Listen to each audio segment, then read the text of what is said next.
creatively and talk about, what's important to you, they might be able to craft a deal that will work.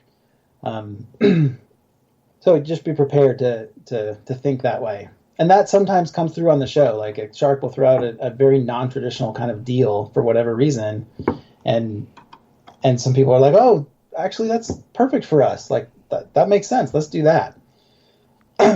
Cool.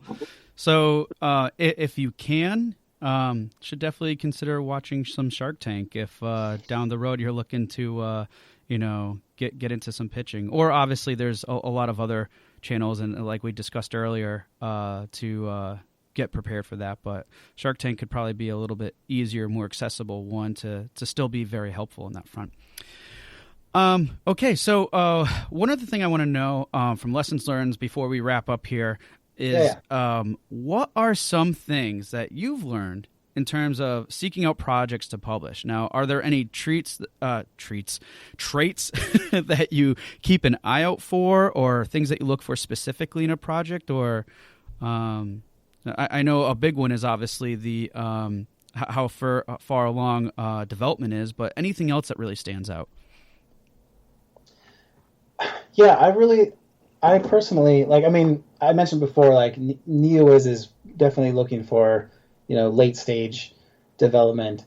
But for me, like the things that impress me the most are, like I've mentioned this a little bit before, but people who have thought through all of the concerns that I might have before I get there, and and they've learned this, from previous pitches or from outside situations, but they just like getting on the same page with me in communicating, like, and even if they're ahead of me, that's even better. It's like, okay, we're talking the same language. They know my concerns already. Like they have answers. Like these are the things I thought were going to be problems are not going to be problems. So what do you got left? And then I'm almost put in the spot of like, well, I'm sort of out of problems. Like this I guess this is good. Like maybe we should do this.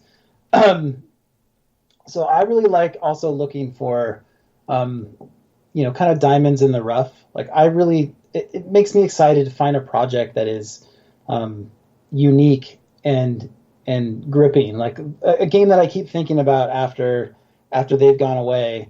That I'm like, I want to play that build. Or if they gave me a build and I played it, it's like I want to play more levels of that. Like that was, I'm sort of hooked on it, and I want to keep going back to it. And there's some games like this that I played in recent history that were indie, successes, like Slay the Spire, Ori, Darkest Dungeon. Some of these games that you play them and you're like, oh my gosh, this was so genius. Like this works, these systems work really well together. And it really makes me want to continue playing. The hard part about that is, like, it's rarely the case that those sorts of even genius, what you feel like are genius level indie games, they went through a stage where they weren't that. Maybe when they were talking with publishers, the games weren't quite there. So you always have to extrapolate. And that's the thing to think about, is how do you think a publisher is going to extrapolate from the materials that you show them, whether it's a build or your pitch deck or whatever that is? What does the end product look like for them? And does it look like this is a game that everybody's going to want to play, that we're going to get really excited about? And sort of projecting that sort of magic that's going to be there in the end. Yeah. So have again, it goes back to, I think we mentioned it before, is like having at least a decent idea of that vision and everything, because how you can be able to project that is going to help get everybody on the same page. Like you were saying, that's like, if there's going to be one key thing that you're looking out for, it's addressing any concerns or questions and that type of stuff you have before you even ask them. So that like clear vision and really spending the time to think those things through is probably one thing that can make that really important, because we're not all going to be geniuses or have those games that are just almost revolutionary. I mean, there's obviously the potential for it, but it's not always going to be the case. So the next best thing is do what you can to clearly visualize that end product and understand what that experience is going to be like for the user too. And I think it sounds like that's the way to go address it. But obviously, it's easier said than done, right? Oh, absolutely. I mean, game making is hard, and then on top of it, like getting discovered and getting your magic moment. I mean, Right. for all the for the Slay the Spire and the Ori and Darkest Dungeon that I mentioned, like there's a bunch of other games that in some cases might even be of similar quality that just totally got missed because they didn't have marketing or they just didn't catch on. It was the wrong time. Right. It's the same thing with the TV movie industry, right? Like there's some things that just come out in the wrong window, and sometimes they get picked up later and people are like, this was magic. And then like Family Guy. I mean, that came and went away and like was horrible when it first came out. Everybody hated it, and then they brought it back and it became this epic thing. It just was the wrong time for it when it first launched. Yeah, I'm still waiting for the scratch and sniff cinemas to come back. What was it, like Smell-O-Rama, or I don't know. It was, anyways. I'm not really waiting for those, but it was kind of interesting. Fun thing to look up down the road. Okay, I digress. All right, so we definitely talked a lot today, and in closing, before we officially close, I just would love you to share any like suggestions or tips that you would have and recommend to indie devs when they're considering publishing their games.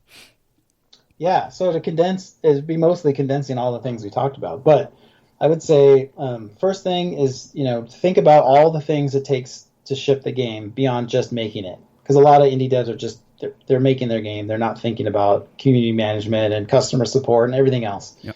So take some time out, think about all of those things and what it's going to take. And then you're in a better space to think about partners and everything else. Then so the second thing is do a team inventory. Like, I can't overemphasize this.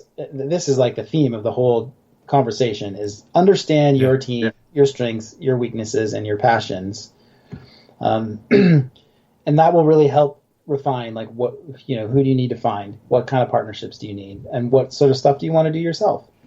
So the third thing is, decide those things. Like, we want to tackle this. We want a partner to do this.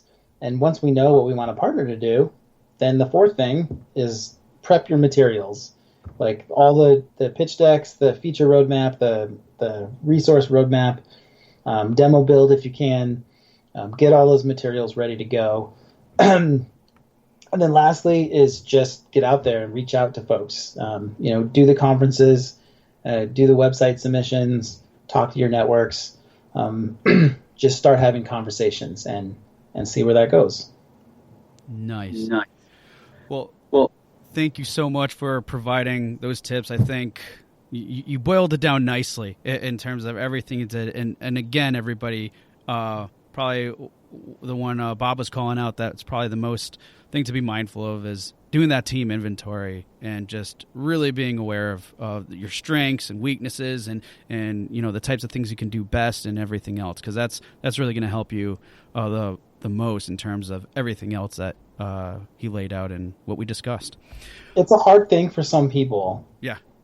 And it's really important. And then, this is another, I go all the way back to my counseling degree. Like, being self-aware is really important to success in life, in relationships, in business, everywhere. So, be candid about what you're good at and what you're not good at, and then you'll find a better partner.